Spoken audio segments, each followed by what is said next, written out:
Podemos ir? Então, eu estou selecionando aqui o arquivo que nós vamos trabalhar. Então, eu peço só um minutinho da paciência de vocês, né? Já aproveitando, então, a oportunidade para me apresentar, né? Meu nome é Edmar Almeida de Macedo, eu trabalho na Pró-Reitoria de Graduação e Educação Profissional, onde eu ocupo o cargo, né? Na universidade, eu ocupo o cargo de técnico em assuntos educacionais. Só um minutinho que dá um problema no meu arquivo, que se eu for falando quem eu sou e lidando com o arquivo, eu não consigo ao mesmo tempo. Acho que agora vai dar certo. Ele está carregando.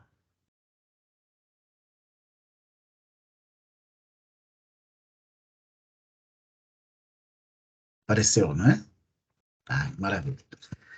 Então, retomando, né, minha apresentação, eu sou técnico em assuntos educacionais na UFPR, ocupo a função de procurador educacional institucional, que é o responsável pela interlocução com o Ministério da Educação no que diz respeito às avaliações externas pelas quais os cursos de graduação e a própria UFPR passam periodicamente.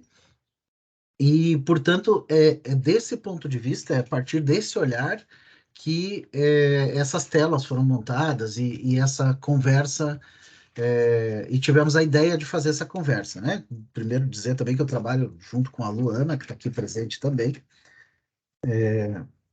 Enfim, portanto, obviamente, né? Eu sou um técnico em assuntos educacionais, eu nunca fui coordenador de curso de graduação, então não é do ponto de vista da minha experiência particular, né, que eu venho discutir essas ideias de boas práticas. Mas, por outro lado, eu já acompanhei dezenas e dezenas de coordenadores que passaram por avaliação de curso, né, que recebem avaliadores do Ministério da Educação para avaliar os seus cursos. E conhecendo os critérios de avaliação e conhecendo a realidade dos nossos cursos de graduação, é, isso, esse conhecimento me permitiu, então, montar esse curso. E nós agregamos ainda no conteúdo desse curso uma série de dispositivos que dizem respeito não necessariamente aos critérios de avaliação utilizados pelo Ministério da Educação nas visitas em loco aos nossos cursos de graduação, mas dizem respeito também a um outro instrumento de avaliação do Ministério da Educação, que é o questionário do estudante do ENAD. Então, os estudantes que realizam a prova do Exame Nacional de Desempenho dos Estudantes, eles precisam responder um questionário. É um longo questionário onde eles avaliam o curso de graduação que eles estão concluindo. E, portanto, com base nos quesitos que eles são chamados a opinar nesse questionário do estudante, que alguns conteúdos vão ser trazidos aqui também para essa conversa. Então, essa conversa, né, esse conteúdo que eu trouxe aqui, bebe em duas fontes, então, no instrumento de avaliação do Ministério da Educação para visitas em loco e no questionário do estudante do ENAD. Ou seja, tentar trazer desses dois instrumentos de avaliação externa aquilo que seriam dicas, boas práticas, orientações, condutas desejáveis por parte da coordenação do curso como um todo, do colegiado, do NDE, da comunicação do curso, né? Então, são esses aspectos que nós vamos abordar aí. São cerca de 27 telas. É a primeira vez que a gente tem a conversa com esse material, então eu não estou muito certo do tempo que essa conversa vai durar, mas certamente ela não vai passar do limite aí estabelecido para a tarde de hoje. Então, para dar início, né, vamos à nossa primeira tela, que explica esse objetivo justamente do curso, né? Compartilhar indicações de boas práticas de gestão de um curso de graduação a partir do instrumento de avaliação do MEC-NEP, utilizado em avaliações em loco, e também com base no questionário do estudante do ENAD. Além disso, aliás, já iniciamos aqui discutindo, então, algumas condutas desejáveis do coordenador que constam no instrumento de avaliação do MEC. Então, a primeira delas é que o coordenador promove a avaliação interna do curso. O que é a avaliação interna? A avaliação interna é aquela realizada pela Comissão Própria de Avaliação, a CPA, né, que regularmente, a cada 6 meses, no caso da nossa instituição, a cada 6 meses busca escutar os estudantes através de uma pesquisa online, né, perguntando a eles o que eles acharam das disciplinas, o que acharam do desempenho dos docentes, o que acharam da infraestrutura, o que acharam da organização do curso, enfim. Portanto, promover essa avaliação interna, né, é uma conduta desejável do coordenador, porque essa avaliação interna é importante, porque ela apresenta elementos para que o coordenador do curso possa promover mudanças, possa promover continuidade, reforço, a reavaliação de aspectos bem avaliados ou mal avaliados pelos estudantes. Ou seja, a avaliação interna é um importante feedback para o Sistema Nacional de Avaliação do Ensino Superior, os SINAIS, né, que é esse sistema no qual estão embutidas as avaliações externas, é um importante subsídio para a gestão dos cursos de graduação. É assim que o SINAIS entende as avaliações internas. Portanto, divulgar a avaliação da CPA, parar a aula, né, para que os estudantes possam, durante a aula, se for o caso, participar das pesquisas da CPA, incentivar com que grande número de estudantes participem, para que o número de participantes possa trazer, né, respostas, um número de respondentes que permita efetivamente tirar conclusões sobre o curso, é algo desejável, consta nos instrumentos de avaliação como uma conduta desejável do coordenador do curso. E também, né, usar esses resultados da avaliação interna como subsídio para o planejamento do curso e de sua gestão. Ou seja, nas avaliações externas é cobrado comumente dos coordenadores que além de um grande número de participantes dos processos de avaliação interna, essa avaliação interna seja levada em consideração também pelo coordenador do curso, ou seja, vai ser, em geral, é perguntado ao coordenador o que é que ele viu nas avaliações internas que ensejaram, né, que deram vez à realização de mudanças ou aperfeiçoamentos na gestão do curso. Tá? Então, promover a avaliação e usar os seus resultados para a gestão do curso são condutas esperadas. Além disso, né, divulgar publicamente o processo de avaliação interna do curso, que tem a ver com incentivar a participação, mas também com dar divulgação dos resultados para o conjunto da comunidade do curso. Ainda, estar disponível para atender alunos e professores, ou seja, em vários indicadores, né, que avaliam a coordenação do curso, essa questão da disponibilidade para o atendimento de alunos e professores é considerada, né, e também a participação em órgãos colegiados superiores. No caso da UFPR, os coordenadores de curso têm assento, né, nos conselhos setoriais dos seus setores. Ainda, né, em relação ao coordenador do curso, possui um plano de ação documentado e público, baseado em indicadores.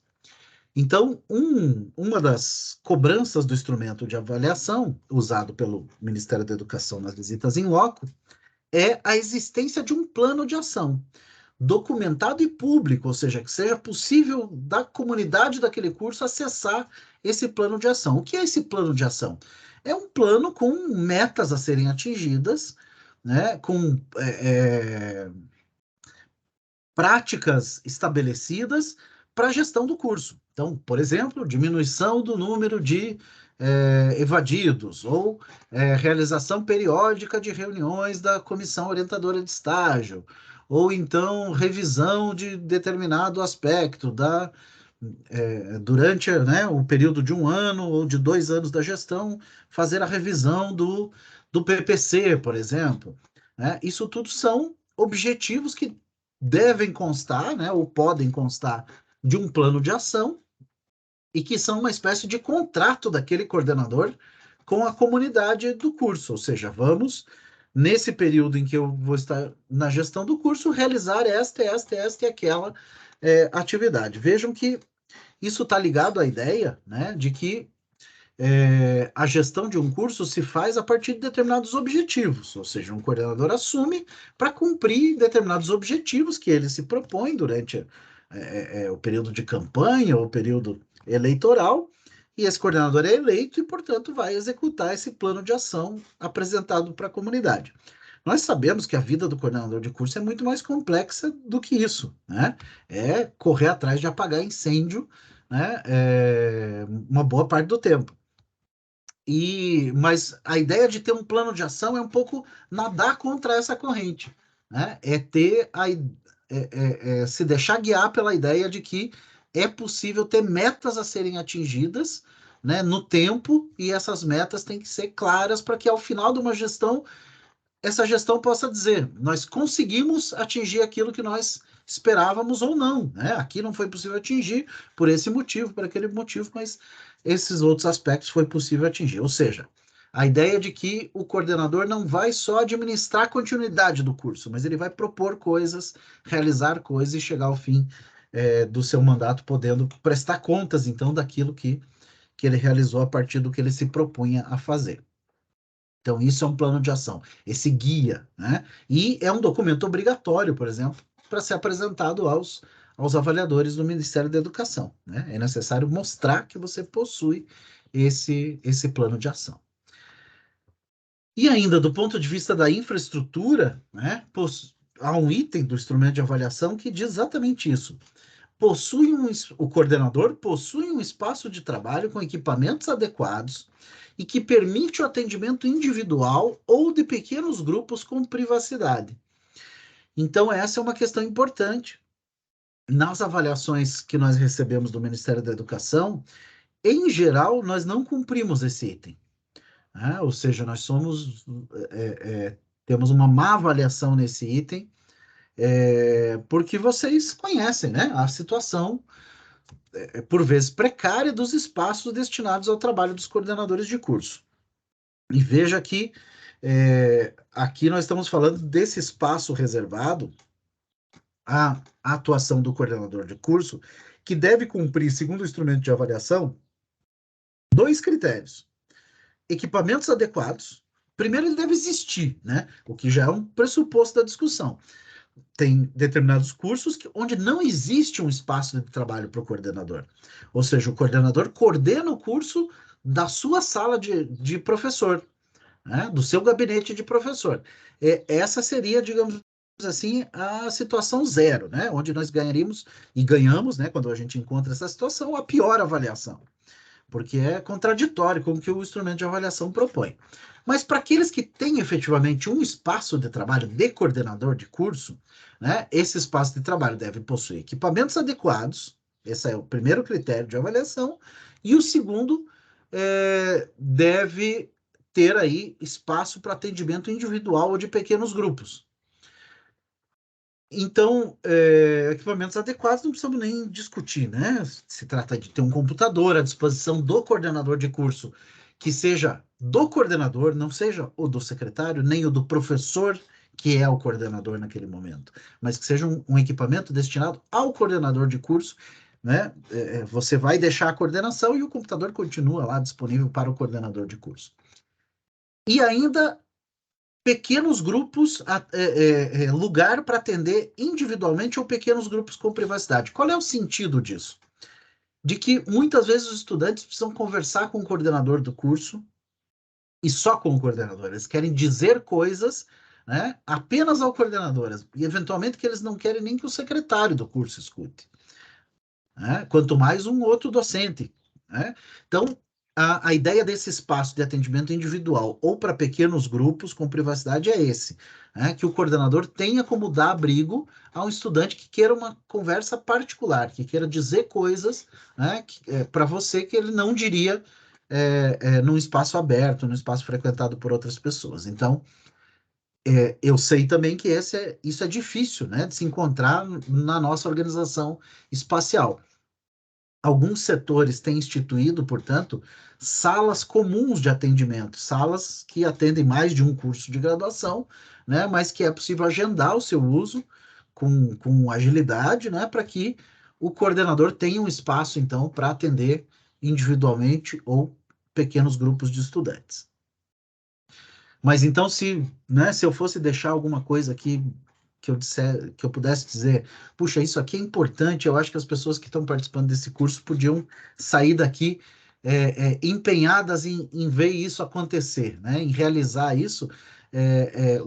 Um dos aspectos que eu destacaria seria esse, né? Discutir com as suas direções setoriais, é, com os departamentos que apoiam o curso, enfim, como fazer para ter espaços de atendimento individual ou de pequenos grupos no seu curso de graduação.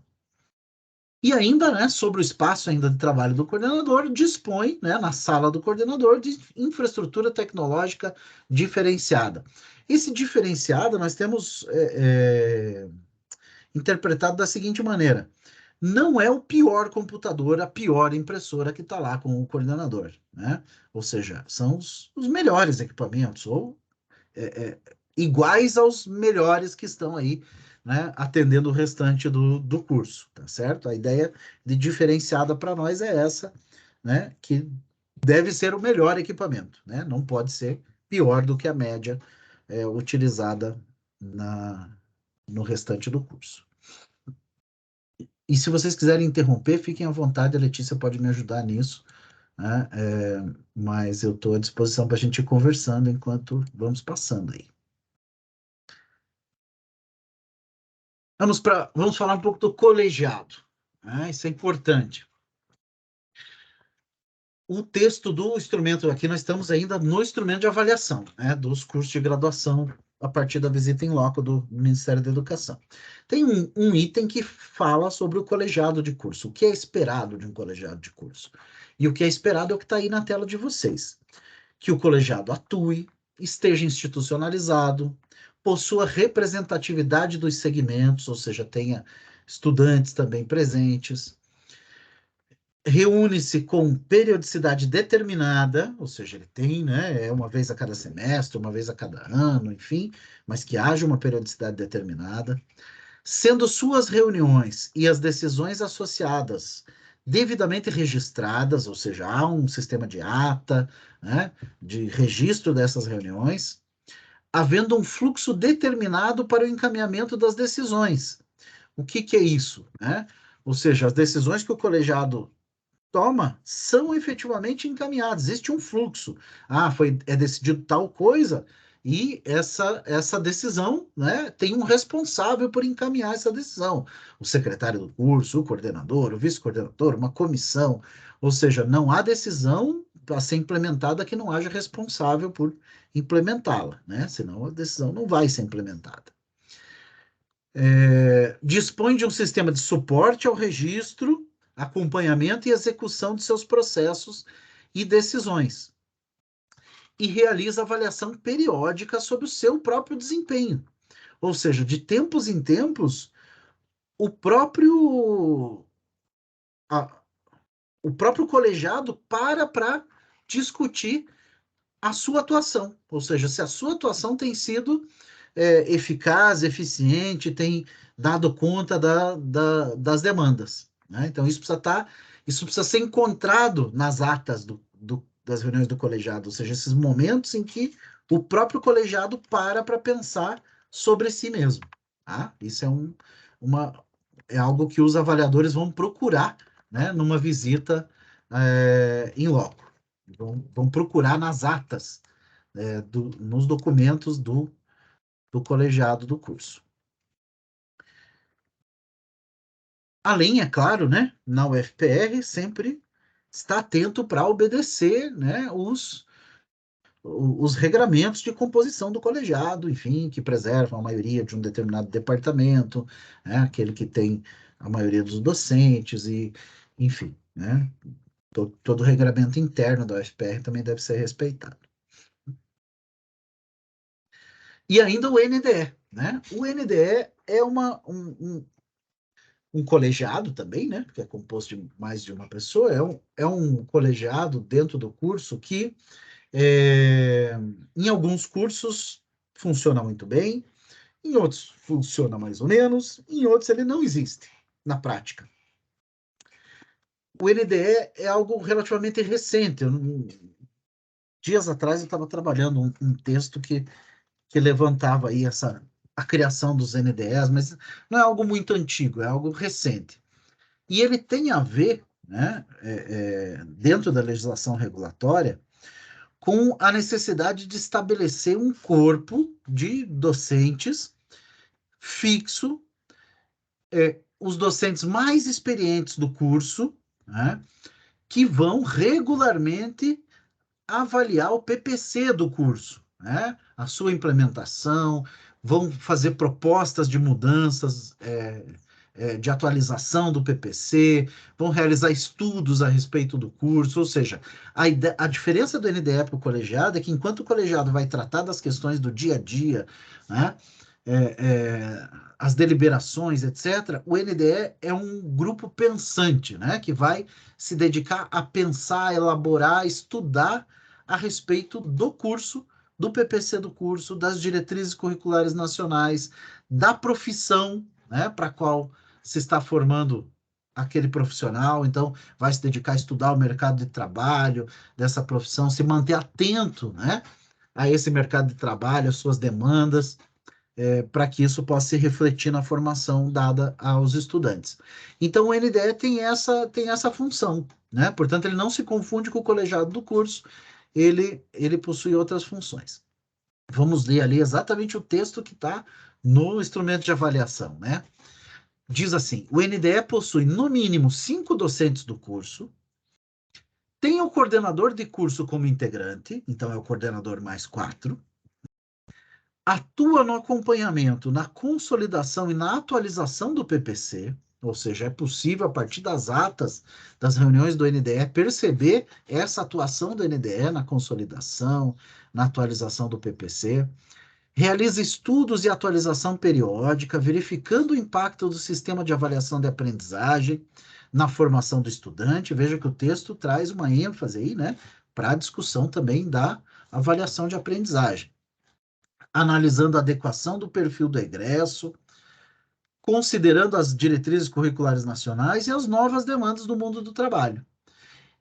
Então, até aí, né, é o que o NDE deve fazer, o núcleo docente estruturante deve fazer. Deve realizar, então, esses estudos, essas propostas de atualização, modificação do curso. E ainda mantém parte de seus membros desde o último ato regulatório. Ou seja, o que é um ato regulatório? É a autorização, o reconhecimento, a renovação do reconhecimento de um curso. É algo que acontece mais ou menos a cada 3 anos.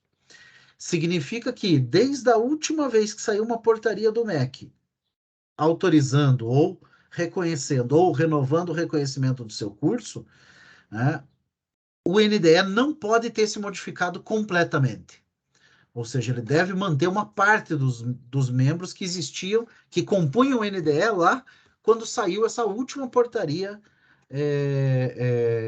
dando, então, né, essa autorização ou essa renovação do reconhecimento do curso. Qual é o objetivo disso? Né? Que não fique se modificando a totalidade dos membros do NDE o tempo todo, porque a ideia é que sejam os docentes mais antigos, né? Os docentes que têm uma permanência no curso, né? E que têm mais condições, em função da sua antiguidade e do seu tempo de permanência do curso, de pensar esse curso, né? De maneira mais profunda. Então, essa é a ideia de não ter a modificação completa dos membros do NDE, pelo menos a cada 3 anos eles têm que ser mais ou menos mantidos. Não pode haver uma renovação de 100%.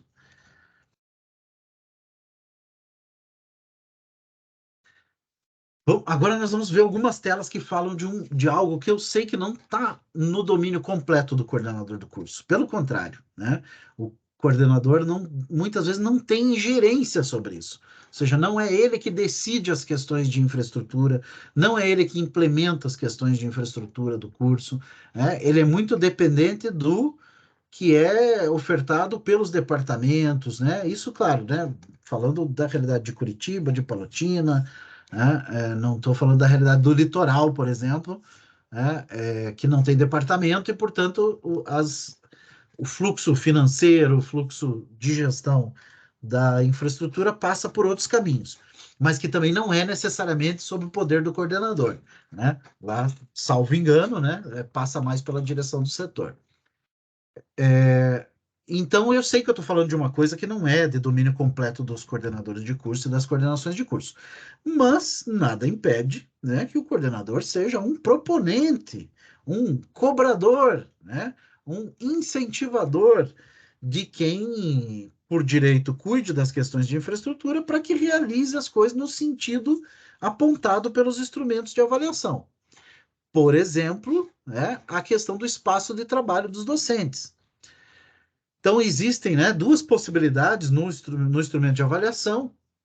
Uma de uma sala coletiva de professores. Nós sabemos que em alguns lugares da UFPR a coisa se organiza dessa maneira. Ou seja, a existência de salas coletivas que viabilizam o trabalho docente, possuem recursos de tecnologia da informação e comunicação apropriados para o quantitativo de docentes abrigados por aquela sala, né? Permite o descanso e atividades de lazer e integração. Então, veja que quando nós estamos falando de uma sala coletiva de docentes, nós estamos falando de alguns requisitos que a sala individual, por exemplo, não necessariamente possui, né? Então, tem que haver espaço que permita o descanso e atividades de lazer, né? Claro que, como atividades de lazer, por exemplo, nós temos incentivado que se dote as salas de uma televisão, né? Que permita aí algum momento de lazer. Mas eu acho que a coisa vai ficando mais difícil conforme o texto vai passando. Por exemplo, dispõe de apoio técnico-administrativo próprio. Então, tem que haver um técnico administrativo responsável por aquele espaço, por gerir, né, conservar é, aquele espaço coletivo dos docentes. E espaço para guarda de equipamentos e materiais, né? Não está aí a palavra, mas está lá no instrumento de avaliação, com segurança. Ou seja, o professor, mesmo numa sala coletiva, deve possuir armário com chave, né? Para que possa guardar os seus pertences de maneira segura. Então, uma possibilidade, né, de espaço de trabalho para os docentes é a sala coletiva, e outra possibilidade são os espaços de trabalhos individuais, né, que é o que está no segundo quadrinho ali, que são os espaços de trabalho para docentes em tempo integral, que viabilizam as atividades acadêmicas, como planejamento, atendem às necessidades institucionais, possuem recursos e tecnologia da informação, garantem privacidade para o uso dos recursos, para atendimento a discentes e orientandos, e para a guarda de material e equipamentos pessoais com segurança. Tá? Então, são aí possibilidades de espaço de trabalho para os docentes, que acabam redundando, né, nos dois modelos que nós temos, ou três modelos até, né? A sala coletiva, a sala individual, que seria aquela ocupada por um único docente, e ainda nós temos um modelo híbrido na federal, né? Que acho que é o mais comum, que são as salas ocupadas por mais de um docente. Ela não é propriamente uma sala coletiva, mas ela é um gabinete compartilhado por um, por dois, por três, às vezes por quatro docentes, né? Mas se ela atende, né, os requisitos ali expostos, né, de possuir um computador para cada um espaço para guarda de material para todos, possibilidade de usar uma impressora, possibilidade de guardar os equipamentos no armário chaveado, enfim, tá tudo bem, né? É um modelo vitorioso aí. Mas ainda, né? Veja, nós falamos de coisas mais complexas, né? Como a maneira como os gabinetes dos professores se estruturam, mas tem coisas mais simples, né? Que uma questão de orientação, de, de uma prática diferente, né? Já permite, por exemplo, atender o que os instrumentos de avaliação preconizam, como essa, por exemplo, né? Da identificação, né? Então, ter o nome e e-mail do docente que utiliza aquele espaço na porta do gabinete, né? Ou na porta da sala coletiva, é algo recomendável, né? Ainda, haver na porta do gabinete, no espaço físico mesmo, na porta, haver a orientação de como marcar um horário de atendimento individual com esse docente. Ou seja, o estudante foi até a porta do professor, a porta está fechada, né? Ele tem o horário do docente ali, né? E pode haver também uma orientação. Ó, se você quer marcar um horário comigo, escreva para tal e-mail, ou escreva para tal, me chame no Teams, né? E isso é essencial, né? Eu diria, ou seja, o estudante saber, né, indo até o espaço físico do docente, como é que faz para contactar aquele docente caso ele não esteja ali. E ainda horário e local das atividades dos docentes que utilizam aquele espaço, abrangendo todos os dias úteis da semana, descrevendo a atividade desenvolvida a cada horário. Isso eu já vi muito por aí, né? Ou seja, o docente coloca uma planilhazinha numa folha 4 na porta da sua sala com a divisão manhã, tarde e noite, segunda, terça, quarta, quinta e sexta, e o que ele está fazendo em cada horário daquele, né? Regularmente, claro, né? Então ele coloca lá, segunda de manhã, aula no auditório tal, ou na sala tal. À tarde, período para estudos. À noite, outra atividade. Enfim, ele discrimina ali, né?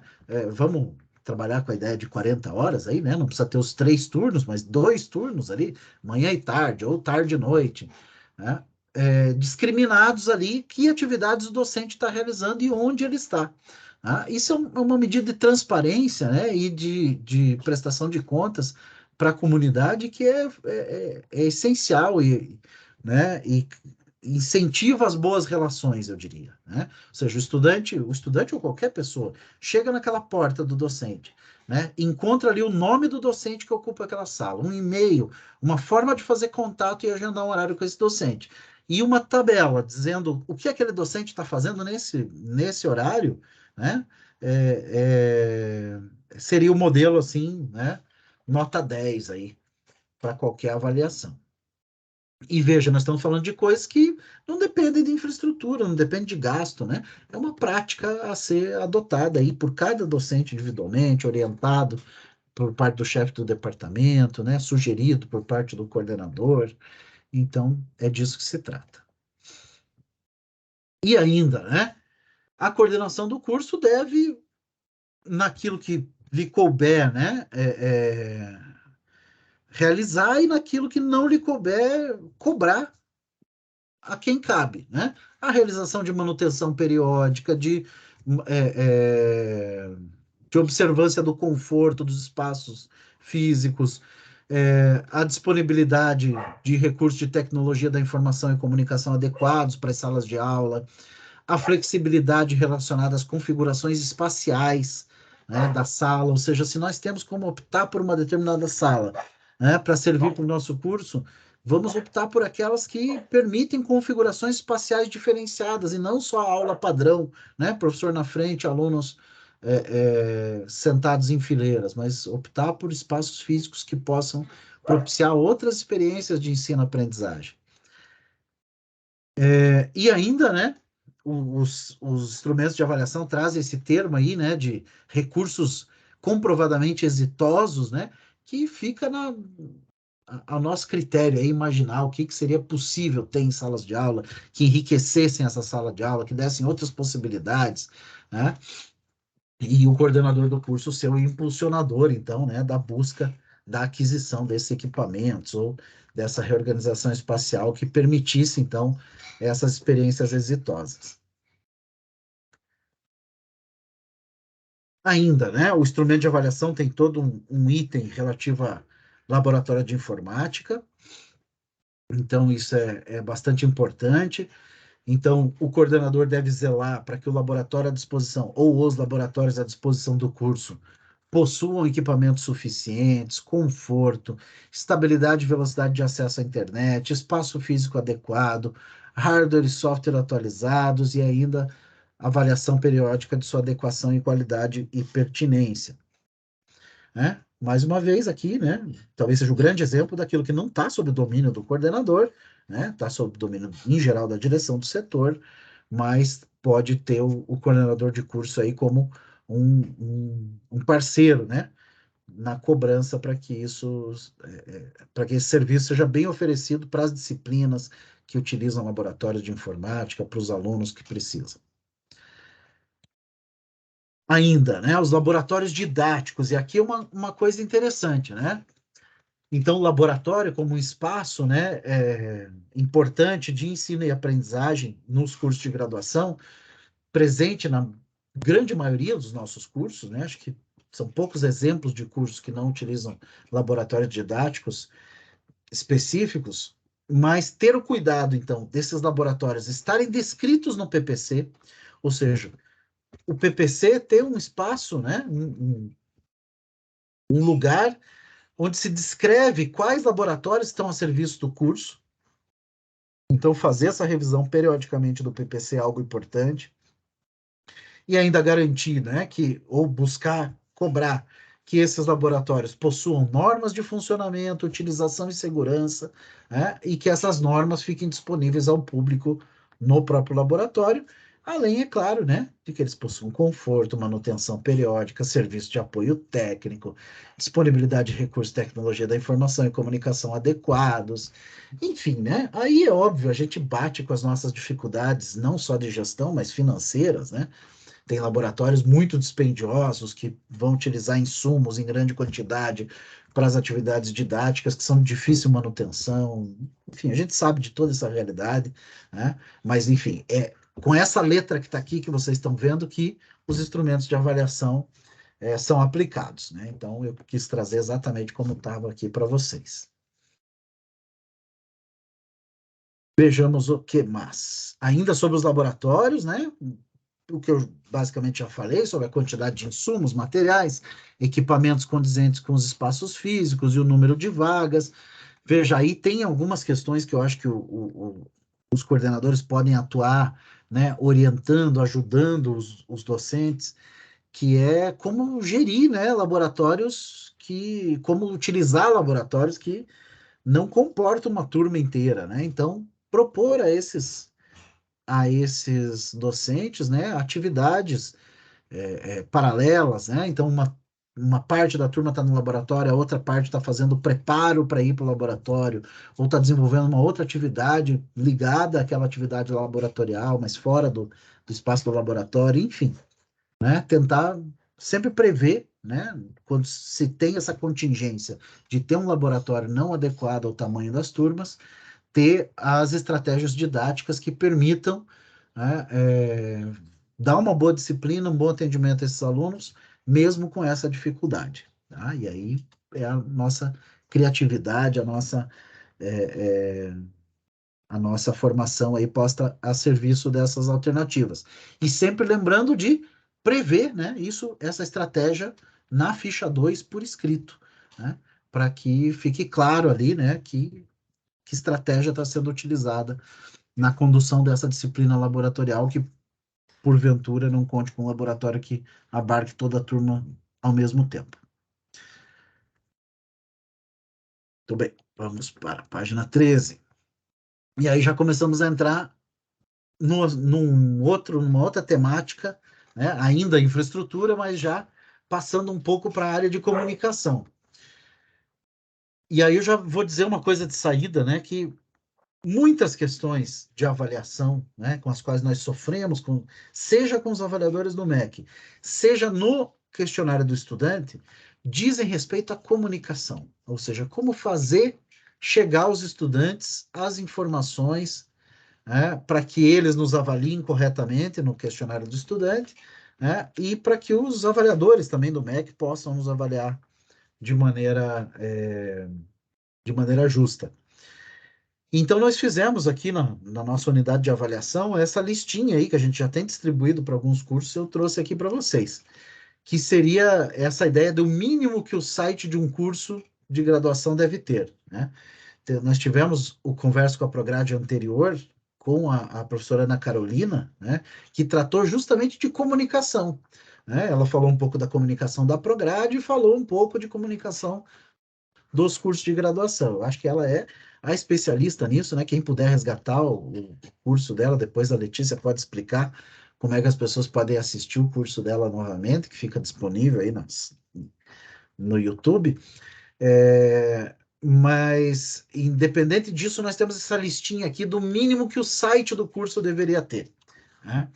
Então, para começar, né, o link para o PDI da universidade, né?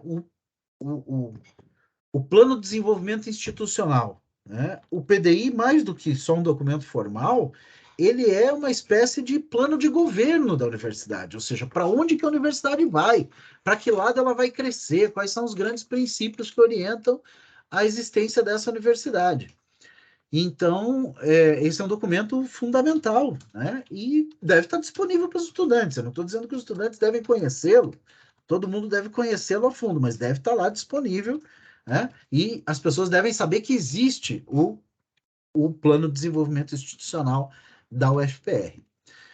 Tão importante quanto, né, é a versão atual e integral do PPC do curso. Veja, lá na Prograde, né, eu trabalho ao lado e sou um parceiro e consumidor do que produz a nossa equipe lá de currículos, né, chefiada aí pela Madeleine, que acho que a maioria de vocês conhece. Eles lidam lá com os PPCs dos cursos, né? Eles têm um grande arquivo lá de PPCs de curso. Mas volta e meia, eu sou obrigado a acessar algum PPC de curso de maneira muito rápida e eu vou na página do curso buscar esse PPC, né? E na maior parte das vezes eu encontro o PPC do curso, né, na página do curso. Mas nem sempre eu encontro o PPC do curso na página do curso. Aí vocês imaginem o seguinte: se o PPC é o documento que diz, né, que disciplinas devem ser vencidas para o estudante se formar, o PPC que traz qual é o objetivo daquele curso, qual é o profissional que se quer formar, a justificativa da existência desse curso. Enfim, o PPC é a carta magna do curso, né? Como é que pode ele não estar disponível na página da internet? Né? Se eu quero escolher um curso de graduação para eu fazer, né, eu vou olhar o PPC do curso. Né? É um documento muito importante. Ele não pode estar ausente da página do curso, na sua versão atualizada. Né? E veja, quando a gente fala do PPC, hoje em dia isso está diminuindo porque os processos já mudaram bastante. Mas em muitos lugares a gente encontra escaneado o processo de papel que deu origem ao PPC, né? Isso não é o PPC, né? Isso é o processo todo onde lá dentro também está o PPC. Mas então tomar cuidado com essa apresentação, né? A cara do seu curso é o PPC do curso. E ainda, né? Tá tudo lá no PPC. Mas se a página do curso pudesse ter também, né, uma apresentação do curso em consonância com o PPC, né, o objetivo do curso, o perfil do egresso, a estrutura curricular, a periodização recomendada. Ou seja, em vários lugares, né, da página do curso tem esses melhores momentos do PPC, né? O endereço onde funciona, o número de vagas para ingresso, as formas de ingresso, a história desse curso, como é que ele surgiu, como é que ele chegou a ser o que é hoje. Enfim, todas informações bacanas, né, que dão transparência para esse curso. Eu acho que nós temos uma participação no chat aqui. Isso seria interessante termos um modelo de mapa de site de curso de graduação com itens obrigatórios. Essa tentativa, professora Keila, da gente estabelecer aqui esse mínimo que o site do curso deve ter, foi uma primeira tentativa de fazer isso, né? Ou seja, o que precisa ter no site de um curso de graduação, né? Pensando do ponto de vista da avaliação, mas não só, pensando do ponto de vista de que a página do teu curso serve para apresentar o teu curso para a sociedade, para os alunos que estão pensando que curso escolher numa graduação, né? Informações úteis para os estudantes que estão cursando, para os docentes também, né? Enfim, é mais ou menos com esse espírito que a gente elaborou essa lista. Depois a gente pode conversar bastante sobre as dificuldades que nós temos com o site de curso na UFPR, né? O fato de não ter uma equipe profissional na UFPR dedicada a cuidar dos sites dos cursos, né? Eles são feitos na base do amor à camisa, né? Dos coordenadores ou do secretário que aprendeu a mexer com alguma plataforma para fazer o site do curso, ou de um servidor no setor que às vezes atende todos os sites de curso e aí tem a maior dificuldade de conseguir dar conta de tudo, enfim, né? Eu sei que esse é um déficit que nós temos hoje na UFPR, né, em termos de ter estrutura para a comunicação dos cursos de graduação. Mas isso não impede a gente de pensar, né? O que seria uma situação modelo, né? O que deveríamos ter nos sites de curso para atender os instrumentos de avaliação e termos bons sites. Então, continuando essa lista, né? O horário de oferta das disciplinas do semestre, o ensalamento e o professor responsável por essas disciplinas. Isso, em geral, os sites dos nossos cursos têm, né? As informações sobre estágio, obrigatório e não obrigatório, composição da comissão orientadora de estágio, forma de contato com a comissão orientadora de estágio, orientação sobre atividades complementares e TCC, os regulamentos, manuais de apoio, enfim, para todos esses assuntos, estágio, TCC, atividade complementar, a íntegra dos TCCs apresentados pelos alunos do curso ou o link para o acesso desse conteúdo. Isso é uma coisa importante, cobrada nos instrumentos de avaliação, né? Que os TCCs sejam públicos, ou seja, não existe como ter TCC não público, né? É um produto de pesquisa, né?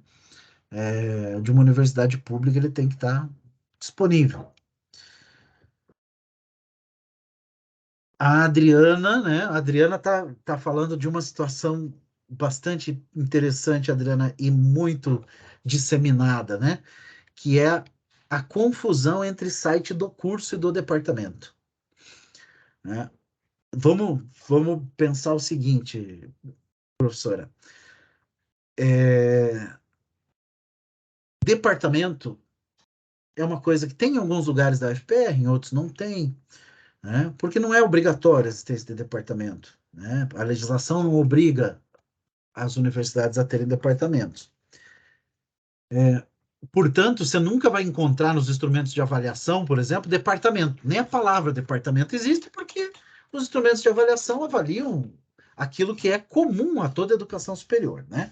Então, eles são cegos para departamento, porque é uma coisa que uma universidade institui se quiser, se não quiser, não institui, institui outra forma de organizar os docentes.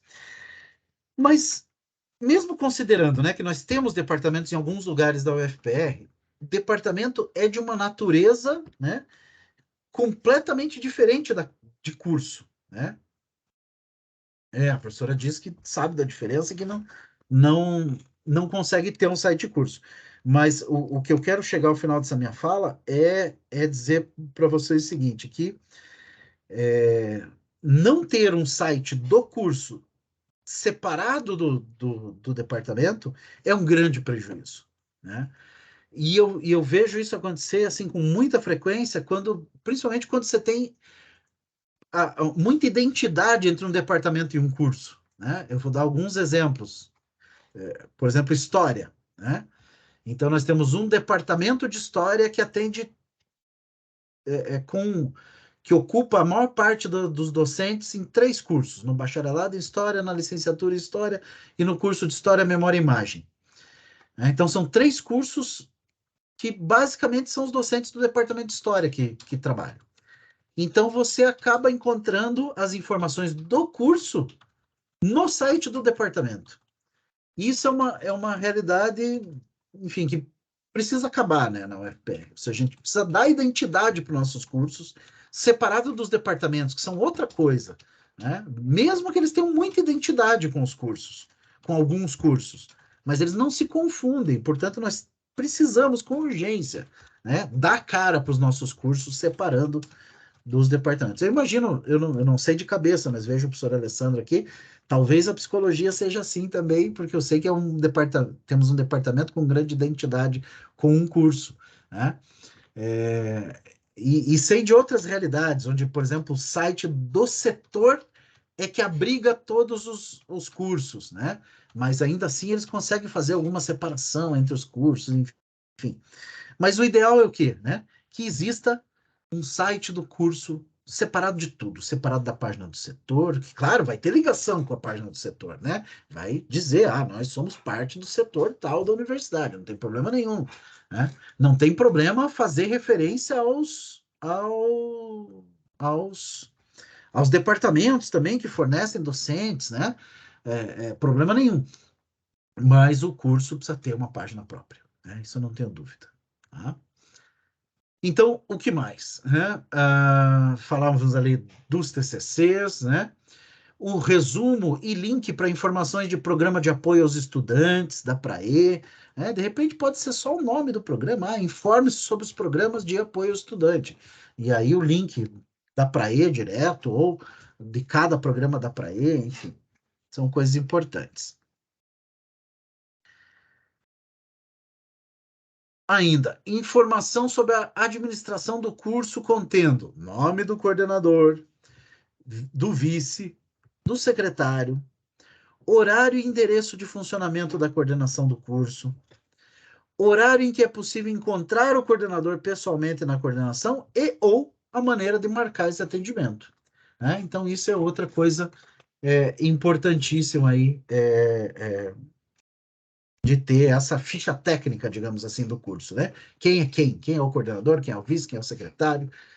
Onde é que funciona a coordenação desse curso? Em que horário? Né? Tudo isso são questões muito importantes. Ainda, os indicadores de qualidade e regularidade do curso. Né? Seu curso passa por avaliações periódicas, né? Oficiais do Ministério da Educação. Qual é o CPC do seu curso, ou seja, o conceito preliminar de curso, que é o indicador oficial do Ministério da Educação mais importante de qualidade de um curso de graduação? Né? Então, é uma informação que nós devemos fornecer, não só para os nossos estudantes, como para o conjunto da sociedade. Qual é a nota do último ENAD que esse curso participou? Né? Se ele recebeu uma visita do MEC, qual foi o conceito de curso atribuído? Né? Ou seja, qual a nota final dessa visita? Qual é o IDD desse curso? Né? O indicador de diferença de desempenho, que é um outro indicador de qualidade calculado pelo MEC. Esse é menos importante, né? Mas, enfim, se tiver o CPC, a nota do ENAD e a nota da última visita do MEC, né? Você está fornecendo informações relevantes sobre a qualidade do curso. Né? O resultado das avaliações da CPA.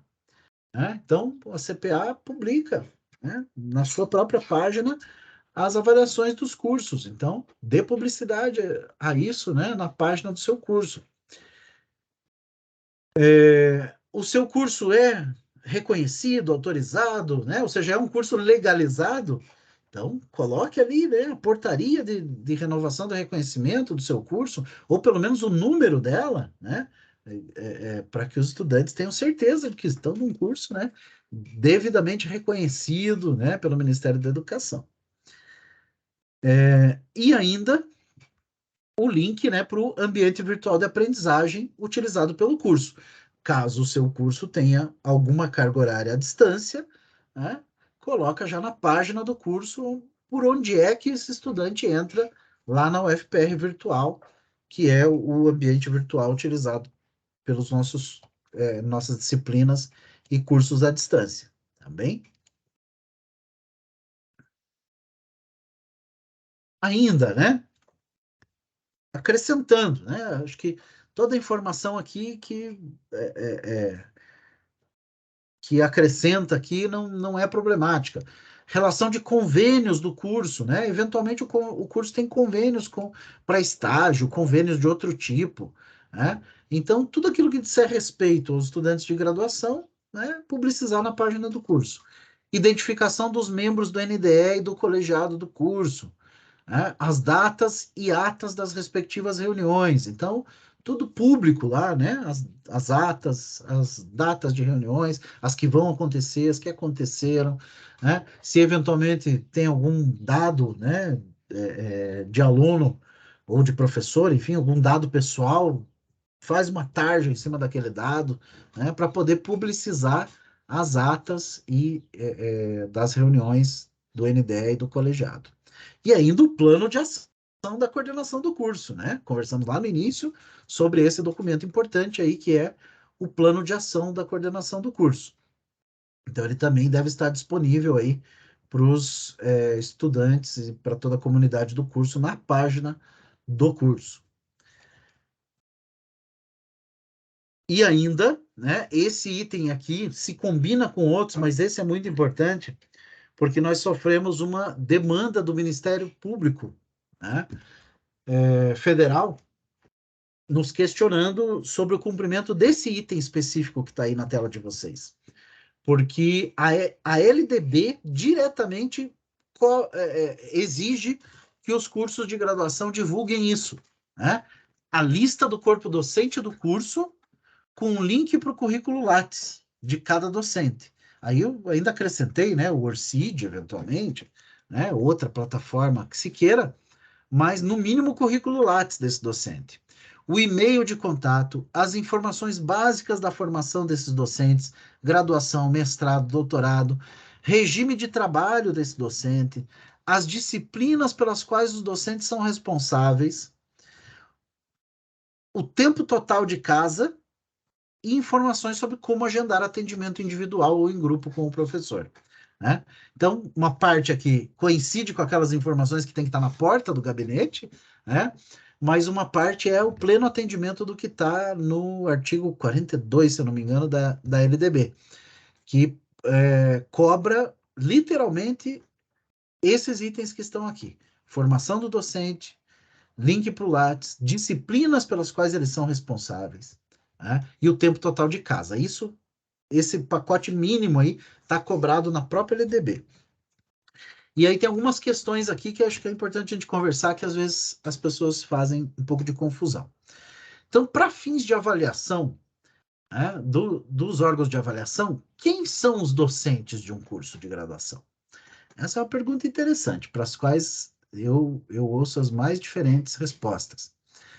Mas eu vou dizer para vocês já de saída que, para os órgãos de avaliação, os docentes de um curso são aqueles docentes que deram aula para esse curso nos últimos 3 anos. Né? Então, esses são os docentes do curso. Claro que se um docente deu aula para o curso nos últimos 3 anos, se desligou da universidade, né, não é mais docente da universidade, seja porque ele era substituto, seja porque ele se aposentou, enfim, exonerou por algum motivo, daí ele não é mais docente do curso. Mas se ele deu aula nos últimos 3 anos no curso e permanece na UFPR, ele é um docente do curso. E veja que isso gera umas questões interessantes, principalmente em relação a cursos que têm muita identidade entre um único departamento e o curso. Então, vamos dar um exemplo aqui de estatística em Curitiba, porque foi exatamente a questão que eu vou relatar para vocês. Lá eles têm um grupo de docentes, agora eu não me recordo, que é o que eles chamam de docente de serviço, que eles dão a disciplina de estatística básica, introdução à estatística, estatística para isso, para aquilo, para outros cursos que não de estatística. Então, eles dão aula na matemática, na física, na engenharia, enfim.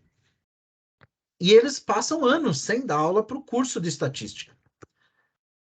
E aí eu pedi para o coordenador do curso listar os docentes do curso de estatística para a gente preparar a avaliação. E ele listou esses docentes. E aí eu disse, que disciplina, né? E o segundo passo era o coordenador dizer que disciplinas esses docentes tinham ministrado nos últimos 3 anos para o curso de estatística. E ele deixou em branco. Ele falou, não, para o curso de estatística eles não deram nenhuma aula, mas eles são professores do departamento de estatística. E a conclusão era, eles não são docentes do curso de estatística, mesmo que eles sejam do departamento de estatística, porque há mais de 3 anos eles não davam aula para o curso de estatística. Então, veja, né, que essa questão aí provoca nubla um pouco a nossa percepção, quando o curso é muito identificado com um único departamento. Mas o critério é sempre esse, é o docente que deu aula nos últimos 3 anos no curso, né, e ainda permanece na UFPR. Então, esse seria o corpo docente do curso, que teria que estar listado lá na página do curso, com o seu regime de trabalho, as disciplinas que ele costuma lecionar. Veja que aí, né, também para a gente atender essa exigência do Ministério Público, essa foi uma parte muito problemática. As pessoas diziam, mas o docente não tem uma disciplina fixa, né? Então a gente orientou a colocar todas as disciplinas que ele havia lecionado nos últimos 3 anos, e mais as que ele poderia lecionar ainda, não tem problema, né? Você listar os docentes e colocar a mesma disciplina para vários docentes. Não tem problema nenhum. É a realidade, né? Esse ou aquele docente pode lecionar essa disciplina. Então, isso aqui, né? Mas eu já chamei atenção anteriormente para aquela questão do espaço de trabalho do coordenador, e chamo a atenção agora para esse item 14 aqui da página do curso, que é uma exigência do Ministério Público Federal de que a gente cumpra o que está na LDB, atendendo isso. Então, isso aqui é muito importante. Ainda, não para, né? Veja como dá para ter coisa interessante, coisas importantes, como aquele item 14, obrigatório por lei, mas outras coisas bastante importantes aí. Por exemplo, informações sobre grupo de estudo e ou pesquisa existente no curso e aberto a estudantes de graduação. Eu sei que, em geral, o grupo de pesquisa não é do curso, né? Ele é chefiado, liderado por um professor, ligado a um departamento, ou ligado a um programa de pós-graduação, né? Ele não é do curso, mas se os professores do curso habitam aquele grupo de pesquisa, convém listá-lo como grupo de pesquisa ligado ao curso, né? E principalmente se ele for aberto a estudantes de graduação. E aí você dá a possibilidade desse estudante participar desse grupo de pesquisa, né? Grupos de estudo, que é uma coisa não muito comum, né? Mas os instrumentos de avaliação falam em grupos de estudo. Então, se a gente puder incentivar isso, né? Ter isso na prática também seria importante. Ainda, informação sobre a produção acadêmica de graduandos, apresentação de trabalho em congresso, artigos publicados, enfim, né? Dá publicidade ao que os nossos estudantes estão fazendo. Espaço para notícias e eventos, informações sobre acesso ao laboratório de informática, a bibliotecas, nem que seja só o link, né? Para se informar sobre a biblioteca, acesse link tal, que é o link da biblioteca. Pronto, né? Informações sobre núcleos, escritório modelo, empresa júnior, laboratório vinculado ao curso, ou seja, fazer o site refletir a cara do curso, conseguir mostrar o que é o curso, né? O horário do intercamp, né? Se puder ter um link ali, veja aqui o horário do intercamp, muito bacana também. Link para o RU, link para o portal do aluno, para o SIGA, informações sobre o programa de orientação acadêmica, que eu sei que, né, vários cursos estão reativando esse programa, informações sobre extensão, iniciação científica, voluntariado acadêmico, monitoria, link para a página do centro acadêmico, link ou o próprio calendário acadêmico vigente na UFPR, link para as normas que regem a vida acadêmica, incluído o estatuto e o regimento da UFPR. Então, são documentos, informações, possibilidades de informações importantes. Uma coisa que eu aprendi, né, assistindo o último Conversa com a Prograde, com a professora Ana Carolina, que falou sobre comunicação, é o seguinte: nós temos dificuldades, né, de alimentar os sites dos cursos, principalmente com a agilidade que o mundo atual requer, né? Então, as coisas vão acontecendo, etc., e nós não temos equipe, né? A professora falou aí de dificuldade com senha, né? É isso, né? Dificuldade com senha, com quem faça, com quem saiba fazer. Então, nem sempre é fácil. Então, o melhor para uma página de curso é que ela tenha as informações mais permanentes a respeito do curso, ou seja, aquelas que não vão mudar tão rápido, né? Para que o nosso esforço de estar atualizando a página não tenha que ser tão constante. E onde que nós vamos ter as informações mais do dia a dia, as informações mais quentes, né? Aquelas que nós precisamos fazer circular cotidianamente? Nas redes sociais do curso, né? Então, enquanto a página dá essa visão geral do que é o curso, seus documentos fundamentais e tudo mais, as redes sociais do curso é que podem ficar alimentando eventos, alimentando notícias, dicas e outras coisas. Mas ainda falando sobre o site, né? Pode haver lá uma descrição breve sobre a biblioteca, né? Como acessar os periódicos e obras mais importantes para o curso, a descrição da infraestrutura física destinada ao curso, incluindo laboratórios, equipamentos, estrutura de informática, veja que nós falamos que isso é importante estar descrito lá no PPC, né, em linhas gerais. Ah, o curso usa tal laboratório que contém isso e aquilo. É importante que isso, né, na sua parte mais permanente, esteja também na página do curso, dando noção para os estudantes e para a comunidade externa do que é que aquele curso tem à sua disposição. Muito bem, nós paramos aqui, site do curso, né? Já falei um pouquinho sobre redes sociais também, né? Sobre a importância de utilizá-la, seja, né, segundo a professora Ana Carolina, hoje, onde os estudantes estão mais ligados aí é no Instagram, né? Mas também o TikTok, também o Twitter, também o Facebook, enfim, são instrumentos, são redes sociais importantes que comunicam bem com os nossos estudantes, principalmente, e são espaços aí, né, importantes serem ocupados para essa comunicação com a comunidade. Então, eu queria sugerir a Letícia, se ela topasse, que a gente fizesse uma pequena pausa agora, uns 10 minutinhos, e aí retornamos aí, no meu computador aqui são 15h15. Minha proposta é a gente retornar no máximo 15h30. Excelente, Edmar. Isso aqui é bem importante.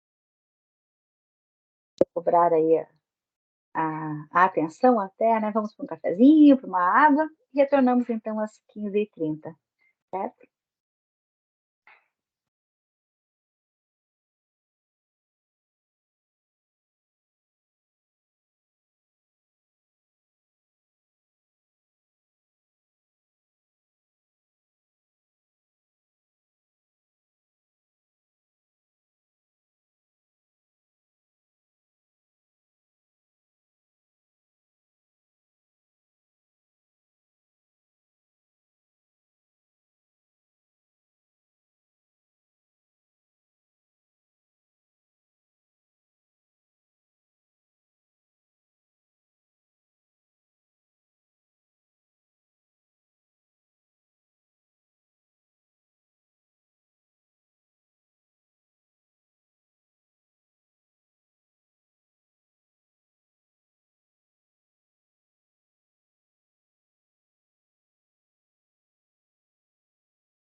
Olá, Edmar. Vamos voltando aos poucos, pessoal.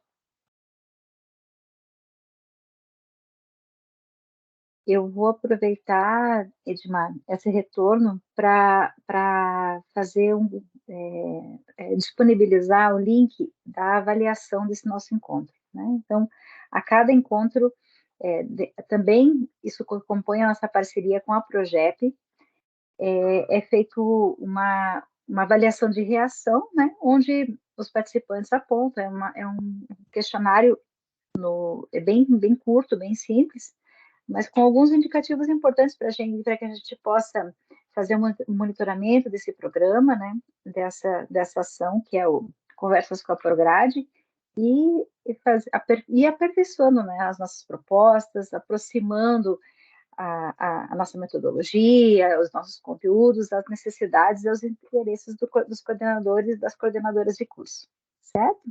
Então, Edmar, são 15h30, né? Então, eu vou fazer isso, vou deixar ali no chat o link para avaliação, né? Eu gosto de fazer isso no intervalo, porque depois, no final, às vezes, a saída não é exatamente no mesmo horário, então, assim, já fica disponível, né? E a gente conta com a participação de todos e todas nesse preenchimento, e eu passo a palavra para você, para que a gente possa dar continuidade.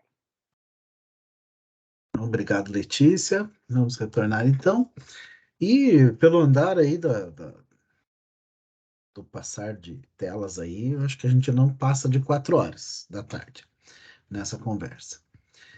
Mas, e ao mesmo tempo, sinta-se à vontade, né, para participar no chat, para pedir a palavra também e falar durante a apresentação aí, a gente trocar ideias, fazer uma conversa muito tranquila aí. Nós estamos em poucos participantes, a gente pode, né, conversar com tranquilidade.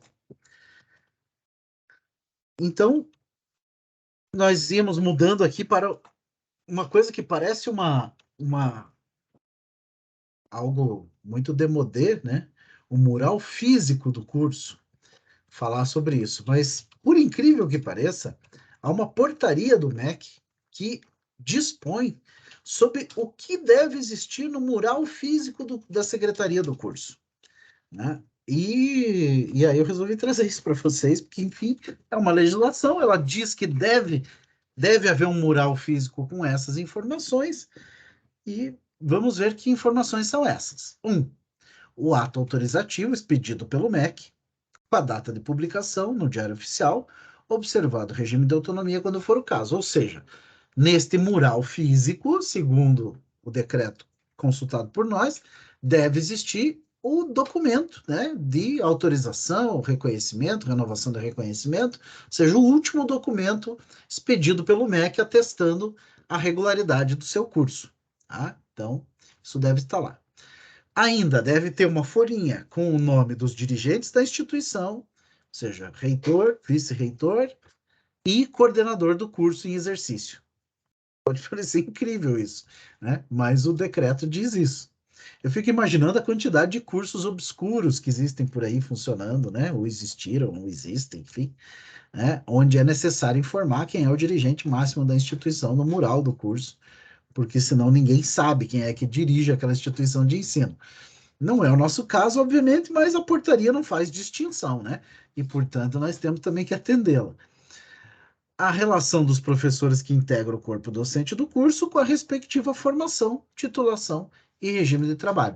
Aqui, muito semelhante ao que está na LDB, né? E que a gente discutiu, que é importante estar no site do curso, é obrigatório estar no site do curso. Então, mas essa portaria diz que tem que estar no mural do curso também. A matriz curricular de todos os períodos do curso, ou seja, o conjunto das disciplinas, né, por período, das disciplinas recomendadas por período, e os resultados obtidos nas últimas avaliações realizadas pelo MEC, quando houver. Né? Então, seria o CPC, né, que nós já vimos também, né, a necessidade de colocar isso no site do curso, o conceito preliminar de curso, o resultado do último ENAD e o resultado da última visita do MEC, né? Caso existam esses 3 indicadores aí, se existir só um deles, se só dois deles, enfim, aqueles que houverem. Ainda, em relação ainda à infraestrutura, né? Nós estamos num grande grupo aqui em infraestrutura, desde que nós estamos falando de sala de aula até o site do curso, enfim, é, e mural, né? Mas uma orientação geral e que repercute muito bem nas avaliações é essa, de manter todos os espaços do curso com identificação na porta e, quando for o caso, né, quando isso for pertinente, as normas básicas de acesso e ou agendamento daquele espaço. Então, essa é uma dica quente também para qualquer curso. Manter os espaços identificados. Encaminhar com agilidade aos responsáveis os pedidos de manutenção e reparos. Então, sempre que for da responsabilidade do coordenador do curso, da coordenação, né, fazer uma solicitação de reparo ou de manutenção, fazê-la por escrito, né, de maneira mais ágil possível, para sempre você poder comprovar que se tal coisa não está funcionando, não foi é, por desídia aí da coordenação, né? A coordenação sempre está atenta para solicitar o reparo e as manutenções necessárias nos espaços físicos do curso. Então, são duas dicas gerais aí de gestão do curso que eu acho que são bacanas. Agora sim, a gente entra em comunicação propriamente, né? E aqui são efetivamente alguns itens que saíram diretamente do questionário do estudante do ENAD, né?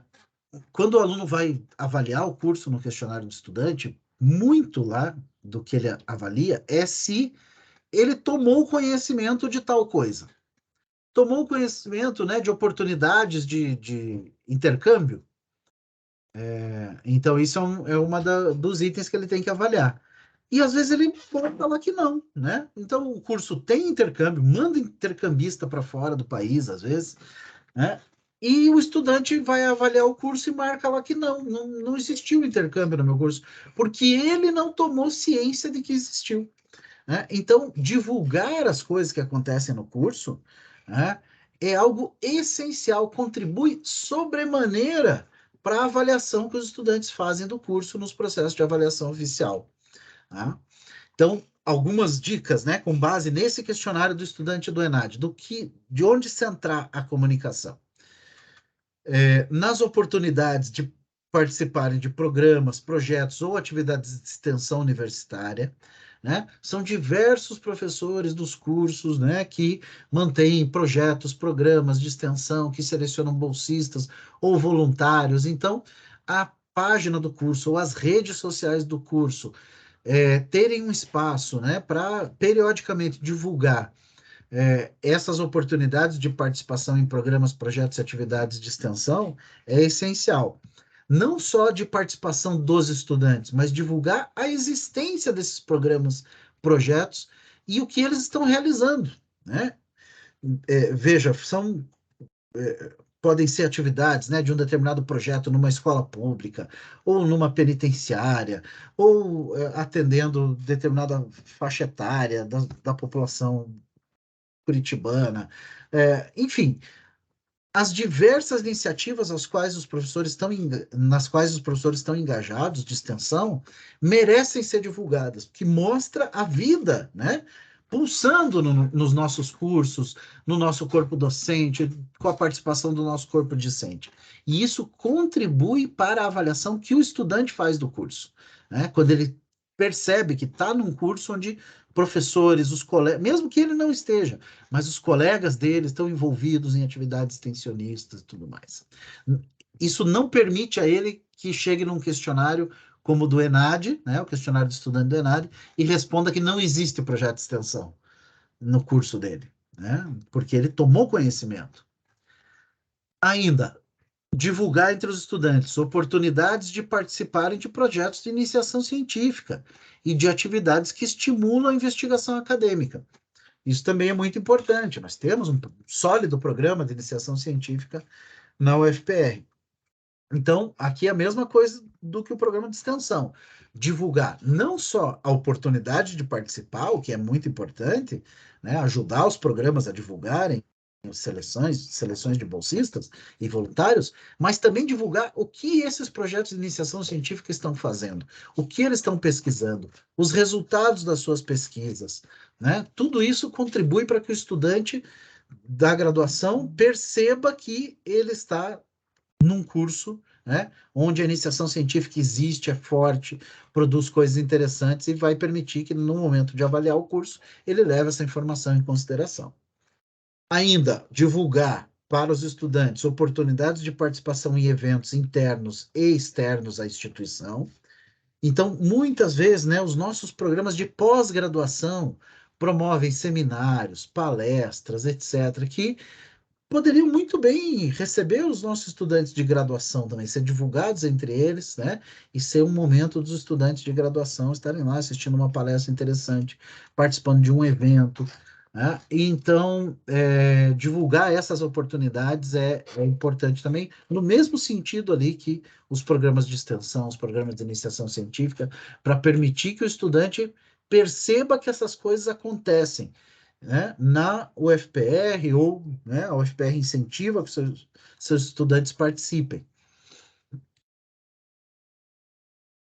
Veja, e né, só para fechar aquela tela, não só os estudantes da iniciação científica participarem de eventos, etc., mas o estudante comum da graduação que não participa desses programas, projetos, terem conhecimento e oportunidade de participarem de eventos, etc.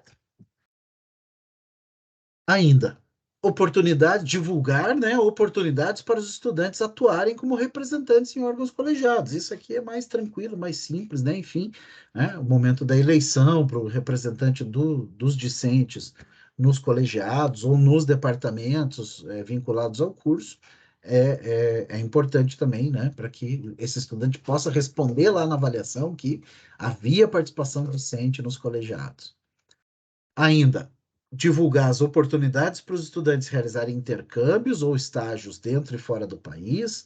Então, sempre dar publicidade, seja das iniciativas da agência UFPR Internacional, seja de iniciativas do próprio curso ou de professores em particular, enfim, poder divulgar isso, os estudantes saberem, mesmo que ele não consiga ir, mesmo que ele nem se candidate aí, mas que ele saiba que estudantes do curso dele estão participando de intercâmbios, estágios dentro e fora do país.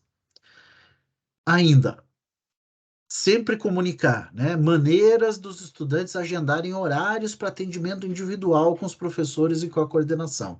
Então, essa é uma informação que não custa ser repetida de tempos em tempos, né, nas redes sociais do curso. Ah, você quer agendar um horário com os professores, né? Consulte neste link, né, os e-mails e as formas de agendamento de horário.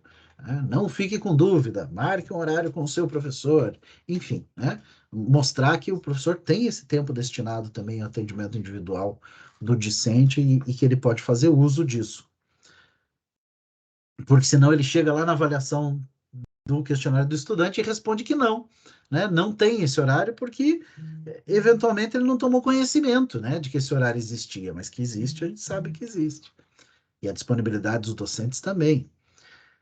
Então, divulgar permanentemente a infraestrutura do curso disponível para as atividades acadêmicas, né?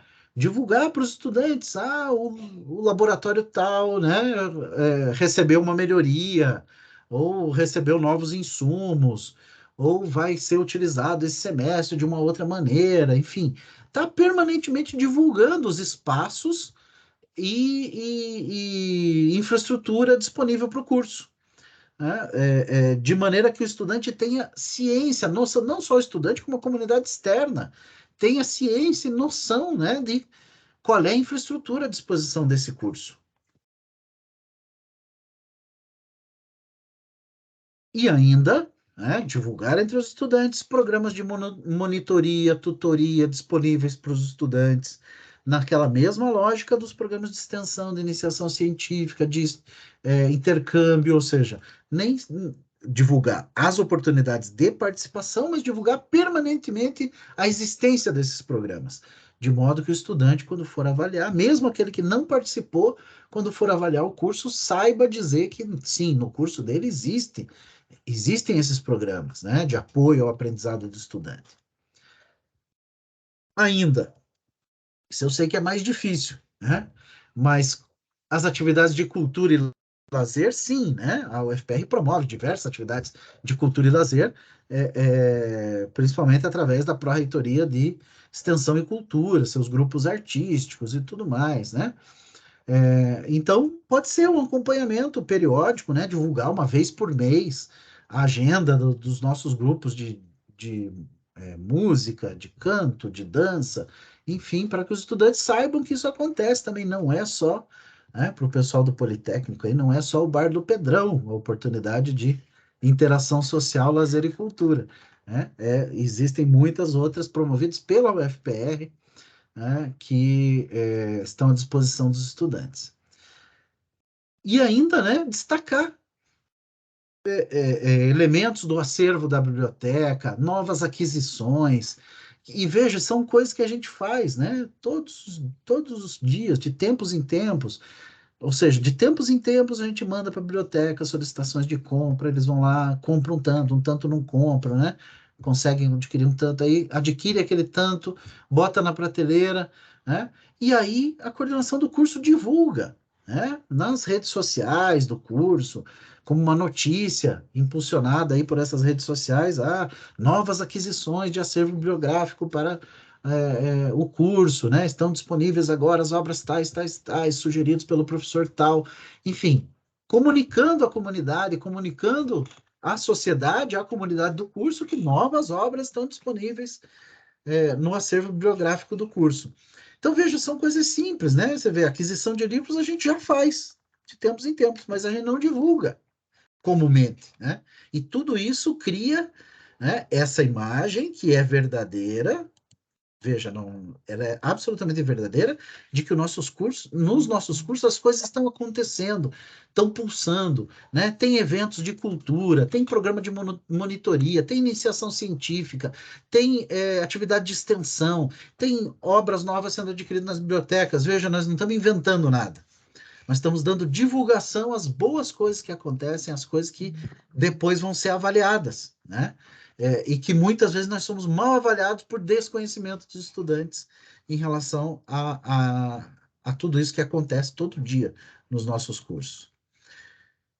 Né? E, mais uma vez, o como, né? Usando as redes sociais, que eu acho que são as mais indicadas, né, para essas notícias do dia a dia, instituindo um boletim informativo periódico por e-mail, né? O, Veja que isso pode estar um tanto ultrapassado, né? A professora Ana Carolina dizia que os jovens de hoje em dia já não usam mais e-mail, né? Mas você ter aí um boletim mensal, né? Compilando as principais notícias do curso naquele mês, eu acho que não é algo que se deva descartar, né?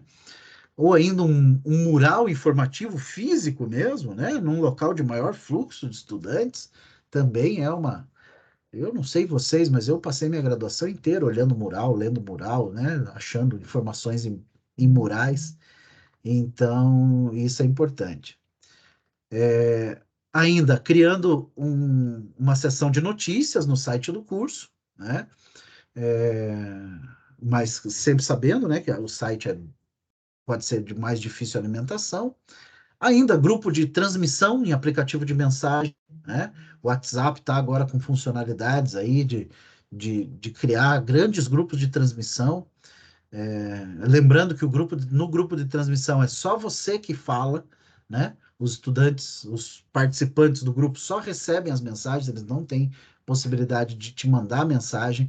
Então, eu acho que é uma grande ferramenta, né? Em que você faz chegar a informação para os teus destinatários sem num canal que os estudantes estão super conectados, que é o WhatsApp, né? Não tem custo nenhum para você, para o FPR, para nada. Ou ainda criando uma equipe, um canal, né, de atendimento, de comunicação no Teams, né, que é a nossa ferramenta oficial de comunicação, também pode se prestar a isso com muita eficiência, né? Vocês devem acompanhar. A Prograde tem usado o Teams com bastante frequência, né? Hoje, toda a comunicação oficial da Prograde é através dos canais de atendimento do Teams, e eu acho que tem funcionado de maneira bastante efetiva, né? Então, também pode ser uma alternativa com estudantes, com docentes, né? Estabelecer esses canais de comunicação via Teams. Então, era isso que nós tínhamos preparado para a tarde de hoje, né? Desculpe se eu falei aí sem parar, né? Mas vocês estão convidados ainda mesmo nesse final aí a formularem questões e mesmo trazer experiências de vocês, né? Porque, como eu disse, o ponto de vista do qual eu estou falando, né? O meu lugar de fala aqui é o lugar de quem acompanha avaliações é, do Ministério da Educação nos nossos cursos de graduação, seja as avaliações do ENAD, seja as visitas em loco. E é com esse olhar, né, que essa conversa foi pensada, enfim, mas certamente vocês têm outros pontos de vista aí. Eu já vi aqui, Letícia, antes de te passar a palavra, que tem uma participação no chat aqui, né? Era isso que eu queria te avisar. Ah, então tá bom. E a Isabela nos pergunta se a criação de uma rede social para o curso deve ser apreciada pelo colegiado. Quem deve ser o administrador da rede? O próprio coordenador? Eu ou a secretaria? Eu acho que não tem regra para isso, Isabela. Acho que tem que combinar, né? Acho que não precisa ser apreciado pelo colegiado do curso, acho que pode ser uma iniciativa do próprio coordenador, mas aí tem que combinar com o secretário, com o vice, né? Com a coordenadora, enfim, né? É, quem é que vai tocar isso no dia a dia, porque com certeza, né, dá trabalho. A professora Ana Carolina dizia que tão ruim quanto não ter uma rede social é ter uma rede social que não publica nada, né? Que você entra lá e a última notícia é de junho de 2022, né? É uma impressão tão ruim que era melhor não ter a rede social. Então, redes sociais existem para ser atualizadas com frequência. Então, tem que levar tudo isso em consideração. Medir, né, o quanto, em quais redes sociais vocês conseguem estar presentes, né? Eu falei de várias aqui, mas de repente, não, eu só consigo estar presente em uma. Então, escolhe lá o Instagram, que hoje, as pesquisas indicam, é onde majoritariamente os nossos estudantes estão, né? Então, faz só nessa rede social. Se dá um objetivo aí de ter uma publicação a cada 3 dias, uma publicação por semana, né? Tem que fazer aquilo que é possível fazer com a equipe que se tem, né? Que geralmente não é grande, muito pelo contrário, né?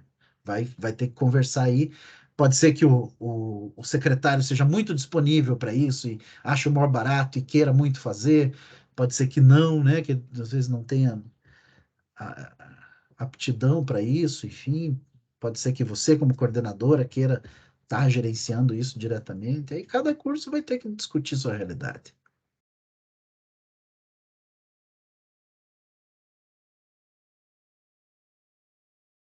Obrigada, Edmar. Acho que agora, né, fazer aquele incentivo, né, final para a participação, né? Então, algumas pessoas já participaram bastante pelo chat, mas, né, como o Edmar já falou, a ideia do Conversas com a Prograde é essa, né, de que a gente possa dialogar, que a gente possa trocar experiências e impressões, informações. Então, o microfone está aberto, caso a gente queira continuar mais um pouquinho essa conversa.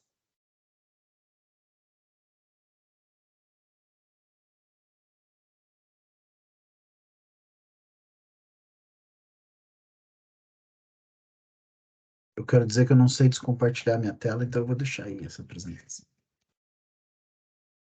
Eu sabia, eu não estou lembrando como faz isso.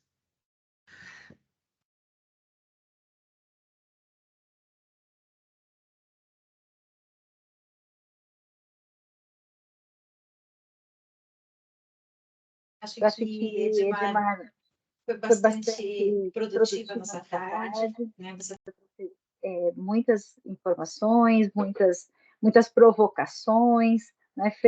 Eu acredito que, mesmo eu não estando na coordenação de curso, né, pelo contato que a gente tem, eu acho que a sua fala fez lembrar de alguns problemas que a gente tem e que às vezes a gente não consegue enfrentar, enfim, pelas dificuldades do dia a dia, mas que estão ali, né? São questões a serem consideradas, pensadas, planejadas, né, para o aperfeiçoamento do trabalho, né? Acho que a ideia de boas práticas é justamente essa, né? Pensar em um caminho aí para a gente achar, fazer melhor o trabalho que a gente já faz muito bem.